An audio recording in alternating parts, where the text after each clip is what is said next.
अस्सलाम वालेकुम स्टूडेंट्स। आज न्यू लेक्चर के साथ दोबारा आपके सामने HTML के टैग्स को यूज़ करते हुए कोडिंग को करेंगे। आपको प्रीवियस लेक्चर में मैंने कुछ टैग्स बताए थे, आज उन्हीं टैग्स को और डिटेल के साथ करने लगे हैं। आपने कल पढ़ा था टैग्स थे H1 से H6 तक, ठीक है। H1 आपका हाईएस्ट टैग था और H6 आपका लोएस्ट टैग था। तो मैंने आपके इस प्रीवियस प्रोग्राम में हेडिंग 3 को, मतलब जो 3 कोड साइज़ का टैग था, उसको यूज़ करते हुए हेडिंग दी थी और उसका साइज़ ये आया था। आज के कोड में मैं आपको प्रैक्टिकली सारे हेडिंग के टैग्स को यूज़ करके टैग को स्पेसिफाई करते हैं डिफरेंट साइज़ में, वो किस तरीके से अपनी आउटपुट आपके सामने प्रेजेंट करेंगे, ठीक है। H1 का टैग है जो मैंने आपको बताया था कि सबसे हाईएस्ट या उसका साइज़ सबसे बड़ा होता है। और इस टैग हेडिंग के अंदर मैं लिखवा रही हूँ लेट्स सपोज कंप्यूटर, ठीक है। हेडिंग का टैग एक और लेते हैं H2 का। और एक बात याद रखिएगा HTML के टैग्स में कि हमेशा इनका क्लोजिंग टैग होता है और एक स्टार्टिंग टैग होता है, और क्लोजिंग टैग को हमेशा स्लैश के साइन के साथ बंद किया जाता है। यहाँ पे लेट्स सपोज लिख देते हैं साइंस, ठीक है। लेट्स सपोज ये मैं 3 टैग्स हैं, इनको करती हूँ, फाइल को सेव करेंगे और प्रीवियस फाइल जो मैंने ऑलरेडी बनाई हुई है उसको रीलोड करते हैं। ये देख लें, ये H1 का कंप्यूटर लिखा हुआ था, H2 में साइंस, H3 में रैंडम एक्सेस मेमोरी। 3 के बाद नेक्स्ट टैग भी यूज़ करते हैं, 3 के बाद नेक्स्ट टैग यूज़ करते हैं, टैग नंबर 4, हेडिंग नंबर 4 आ जाएगा। सॉरी, उसको हमेशा टैग्स को ग्रेटर देन और लेस देन के साइन के अंदर आपने लिखना है, दिस इज़ हेडिंग, ठीक है। और इसका क्लोजिंग टैग है आपका H4। नेक्स्ट टैग है H5 का, और H5 है वो मैं लिखवा रही हूँ heading size is 5 let's suppose, ठीक है।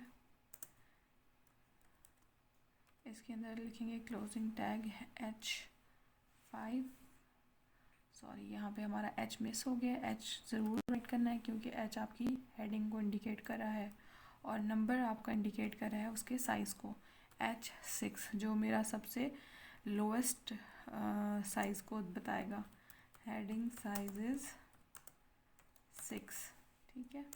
और इसके बाद यहाँ पे closing tag once again H6। File को करते हैं अब हम सेव। फाइल को सेव करने के बाद यहाँ पे इसकी गिवन फाइल को रीलोड करते हैं। ये देखें जी, कंप्यूटर H1 था, science H2, random access memory इस हेडिंग का साइज़ ये 3 थी, नेक्स्ट 4, 5 और 6 का हेडिंग साइज़ देख लें सबसे छोटा है, ठीक है। ये पॉइंटर देख लें, ये हेडिंग साइज़ ये सबसे लोएस्ट साइज़ है और ये आपका सबसे ग्रेटेस्ट यानी कि H1 का हेडिंग है। तो ये हेडिंग के साइज़ को, मतलब जिस चीज़ को आपने हेडिंग में लिखना हो आप उसको H1 के टैग्स के साथ यूज़ करके अपनी उस हेडिंग को लिखवा सकते हैं। और आप डिफरेंट साइज़ेस को यूज़ कर सकते हैं। अगर आपको छोटी हेडिंग चाहिए तो 6 से स्टार्ट करें ऑनवर्ड, और अगर आपको 1 से स्टार्ट, मतलब आपको हेडिंग का साइज़ सबसे लार्जेस्ट चाहिए तो आप उसका टैग लगाएंगे H1। जी स्टूडेंट्स, इस टाइम पे अभी जो डिस्प्ले पेज में आपके कुछ टैग्स लगे हुए हैं वो आपको दोबारा से एक दफ़ा वंस अगेन डिस्क्राइब कर देती हूँ। फर्स्ट ऑफ ऑल आपका टाइटल टैग लगा हुआ है, देन आपके HTML के पूरे कोड की बॉडी स्टार्ट हुई है, इसके लिए बॉडी का टैग लगा हुआ है। देन P पैराग्राफ का टैग लगा हुआ है क्योंकि आपने पूरा पैराग्राफ लिखवाना था इसलिए उसको P के टैग से स्टार्ट किया जाता है। और ये याद रखिएगा कि हमेशा पैराग्राफ का टैग क्लोजिंग टैग भी लगाना है जो बैक स्लैश के साथ लगाना है।